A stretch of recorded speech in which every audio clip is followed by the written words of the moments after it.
શું ક્યારે વિચાર્યું છે કે શિયાળાની કડકડતી ઠંડીમાં તાપણી ફરતે બેસીને થતી હળવી મજાક અચાનક જીવનનું સૌથી મોટું સત્ય સમજાવી જાય? આજના આ વિશ્લેષણમાં આપણે બરાબર આવું જ કંઈક જોવાના છીએ. એક તરફ ગામડાની તદ્દન શુદ્ધ દેશી કોમેડી છે, તો બીજી તરફ અસ્તિત્વને લગતી ગહન ફિલોસોફી. સામાન્ય રીતે આપણે કોમેડીને માત્ર હસવા પૂરતી સીમિત રાખીએ છીએ, ખરું ને? પરંતુ ક્યારેક એ જ હાસ્યની પાછળ એક બહુ મોટો અરીસો છુપાયેલો હોય છે. તો ચાલો બિલકુલ મોડું કર્યા વગર આ અદ્ભુત ચર્ચામાં ડૂબકી લગાવીએ અને સમજીએ કે વડીલોની એક સામાન્ય લાગતી રાત કેવી રીતે એક મોટો ફિલોસોફિકલ વળાંક લે છે. હવે એક બહુ જ રસપ્રદ સ્થિતિની કલ્પના કરો. કડકડતી ઠંડી છે, અમુક વડીલો તાપણીની આસપાસ બેઠા છે અને અચાનક જ જીવન, અસ્તિત્વ અને મૃત્યુ જેવી બહુ જ ગંભીર અને ગહન વાતો શરૂ થઈ જાય છે. વાતાવરણ એકદમ શાંત અને વિચારશીલ છે. પણ આ બધી ગંભીરતા ત્યારે સાવ રમૂજી અને અરાજક બની જાય જ્યારે અચાનક ખબર પડે કે આ તાપણી માટે જે લાકડા સળગી રહ્યા છે એ તો કોઈના ખેતરમાંથી ચોરી લાવેલા છે. આજના આ આખા વિશ્લેષણનો મૂળ સંઘર્ષ જ આ છે. કેવી રીતે એકદમ ઊંડા વિચારો અને શારીરિક કોમેડી એકબીજા સાથે જોરદાર રીતે ટકરાય છે તે જોવાની ખૂબ મજા આવવાની છે. તો ચાલો સૌથી પહેલા વાત કરીએ વિભાગ 1ની, વડીલોનો સુવર્ણયુગ અને ભૂતકાળની મીઠી યાદો. તાપણી પાસે બેઠેલા આ વડીલો જ્યારે ભૂતકાળને યાદ કરે છે ત્યારે એ સોનેરી સમયની વાતો નીકળે છે, જ્યારે ગામડાઓમાં વડીલોનું એક અલગ જ વજન હતું. અહીં બે સાવ અલગ અલગ પ્રકારના વારસાની બહુ રસપ્રદ સરખામણી થઈ રહી છે. એક તરફ છે કાતરાબા, જેમને આખું ગામ માન આપતું. એ એવા વ્યક્તિ હતા જે કોઈપણ મોટા ઝઘડા શાંત કરાવી દેતા, સ્વભાવે એકદમ ઉદાર હતા અને કોઈને ખાલી હાથે નહોતા જવા દેતા. પણ બીજી બાજુ કોણ છે? ફૂમતાજીના પિતા. ફૂમતાજીને આજે પણ એ વાતની કડવાશ છે કે તેમના પિતાએ આખી જિંદગી તેમને ₹1 વાપરવા નહોતો આપ્યો અને માત્ર દુઃખ જ આપ્યું હતું. આ સીધો જ એ વાતનો પુરાવો છે કે માણસ ભલે જતો રહે, પણ તેનો સ્વભાવ અને તેનો વારસો લોકોના મનમાં કેવો જીવંત રહે છે. આ ચર્ચામાં એક બહુ જ ઊંડી વાત કહેવામાં આવી છે, જરા ધ્યાન આપજો. આ પાઘડીવાળી છેલ્લી પેઢી છે, હવે પછી આવા માણસો જોવા નહીં મળે. આ કોઈ સામાન્ય વાક્ય નથી, પણ એક ઊંડી નોસ્ટાલ્જિયા છે, ભૂતકાળની યાદોની એક ઝંખના છે. આ વાક્ય એ પરંપરાગત, આદરણીય અને સમાધાન કરાવનાર વડીલોની ખોટની પીડાને ખૂબ જ સચોટ રીતે રજૂ કરે છે. સમયની સાથે જે રીતે પેઢીઓ બદલાઈ રહી છે અને અમુક મૂલ્યો લુપ્ત થઈ રહ્યા છે, તેના પર આ એક બહુ જ મોટો અને ધારદાર કટાક્ષ છે. અને અહીંથી વાર્તા પ્રવેશે છે વિભાગ 2માં. તાપણી પાસે અચાનક ઊભું થતું અસ્તિત્વનું સંકટ.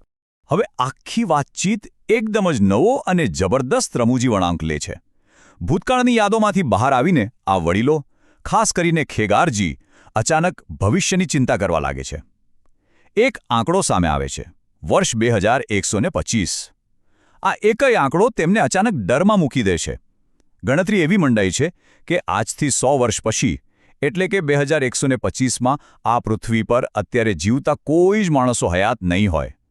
આખી જિંદગી કાળી મજૂરી કરીને જે લાખો રૂપિયાના ઘરો અને મોંઘી ગાડીઓ બનાવી છે, તેમાં 100 વર્ષ પછી કોઈ સાવ અજાણ્યા લોકો રહેતા હશે. આ વિચાર જ એટલો ભયંકર છે કે તેઓ એકદમ હતાશ થઈ જાય છે, કારણ કે અંતે તો આ બધી ભૌતિક વસ્તુઓ અહીં જ રહી જવાની છે. અને પછી શરૂ થાય છે 80 વર્ષના જીવનનું એક અદ્ભુત પણ અત્યંત નિરાશાજનક ગણિત. જરા વિચારી જુઓ, જો કોઈ માણસ 80 વર્ષ જીવે તો તેમાંથી 40 વર્ષ તો તે ફક્ત ઊંઘવામાં જ કાઢી નાખે છે. અડધી જિંદગી તો ઊંઘમાં જ પૂરી. બાકી વધેલા 40 વર્ષમાંથી 10 વર્ષ બાળપણની નાસમજમાં જાય, 10 વર્ષ યુવાનીની રખડપટ્ટીમાં જાય, 10 વર્ષ કોઈની મજૂરી કે નોકરી કરવામાં ખેંચાઈ જાય અને છેલ્લા વધેલા 10 વર્ષ માત્ર બળતરા અને ચિંતા કરવામાં પૂરા થાય. આ ગણતરી બતાવે છે કે ખરેખર માણસ પાસે વાસ્તવમાં સક્રિય રીતે જીવવા માટેનો સમય કેટલો ઓછો હોય છે. છે ને કમાલનું ગણિત? અને આ બધી ઊંડી ગણતરીઓનો અંતિમ જવાબ શું આવે છે? સૌથી મોટી પંચલાઈન: આપણે આપણી જિંદગીમાં કર્યું શું? કશું જ નહીં. આ એક ક્ષણ છે જ્યાં વડીલો પોતાના આજીવન કરેલા કાર્યોના ખાલીપણાનો સીધો સામનો કરે છે. આખી જિંદગી દોડધામ કરી, લાખો રૂપિયા કમાઈને મૂતતા ઘરો બનાવ્યા, પણ જ્યારે હિસાબ માંડ્યો ત્યારે જવાબ શૂન્ય જ આવ્યો. આ એવી કોમેડી છે જે આપણને હસાવવાની સાથે સાથે સીધી મગજ પર અસર કરે છે.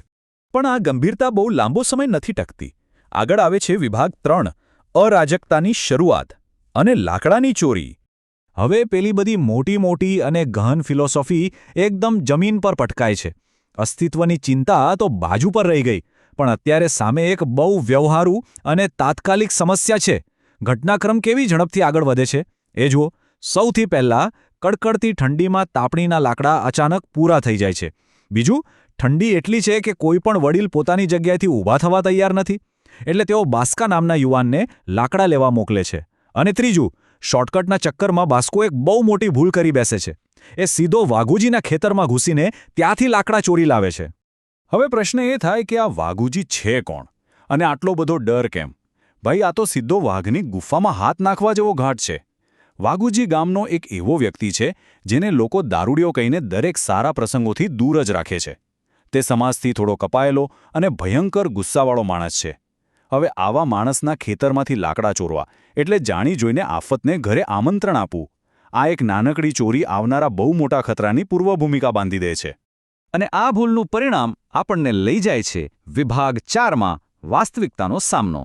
પેલી અસ્તિત્વની અને ભવિષ્યની મોટી મોટી વાતોનો અંત કેવો ભયંકર અને હાસ્યાસ્પદ આવે છે એ જુઓ. વાઘુજીનો બદલો બહુ જ ખતરનાક હતો. તે અચાનક જ પ્રવેશે છે. કોઈ કંઈ સમજે કે બોલે તે પહેલાં જ તે સળગતી તાપણી પર ઠંડુગાર પાણી રેડી દે છે. અને વાત અહીંથી જ નથી અટકતી. શિયાળાની એ કડકડતી ઠંડીમાં તે ધ્રુજતા વડીલો પર પણ ઠંડુ પાણી ઉડાડે છે અને છેલ્લે જતાં જતાં તેમના બૂટમાં પણ પાણી ભરી દે છે. હમણાં સુધી જે વડીલો વર્ષ 2125ની ચિંતા કરતા હતા તેમને વાઘુજી અચાનક જ વર્તમાનની આ થીજવી દેતી વાસ્તવિકતામાં ખેંચી લાવે છે. આ બધી ધમાલ અને ભાગદોડ વચ્ચે વાઘુજીનો એક સંવાદ સીધો નિશાન પર વાગે છે.